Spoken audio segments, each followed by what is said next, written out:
आइए चलते हैं अपने नेक्स्ट न्यूमेरिकल 2.3 की तरफ। A car has a velocity of 10 metres per second, it accelerates at 0.2 metres per second square for half minute. Find the distance travelled during this time and the final velocity of the car. आपके पास जो given data है उसमें initial velocity आपके पास 10 metres per second और acceleration आपके पास given है 0.2 metres per second square. आपको टाइम गिवन है हाफ मिनट यानी कि 30 सेकेंड्स, और आपसे उसने डिस्टेंस ट्रेवल्ड और फाइनल वेलोसिटी दो चीज़ें पूछी हैं, एक तो डिस्टेंस और एक फाइनल वेलोसिटी।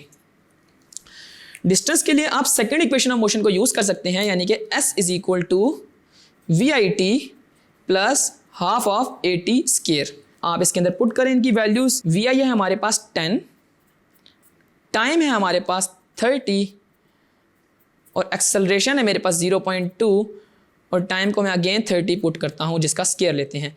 10 इंटू 30 हमारे पास 300 और जब इस पूरी चीज़ को हम सॉल्व करते हैं बेसिक कैलकुलेटर तो हमारा आंसर आता है 90।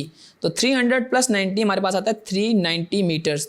तो यूँ मैंने डिस्टेंस फाइंड कर लिया जो कि 390 मीटर्स आया और अब हमने इसकी फाइनल वेलोसिटी को फाइंड करना है। लास्ट न्यूमेरिकल की तरह इसमें फाइनल वेलोसिटी को फाइंड करने के लिए first equation of motion use करेंगे, यानी कि VF is equal to VI plus AT।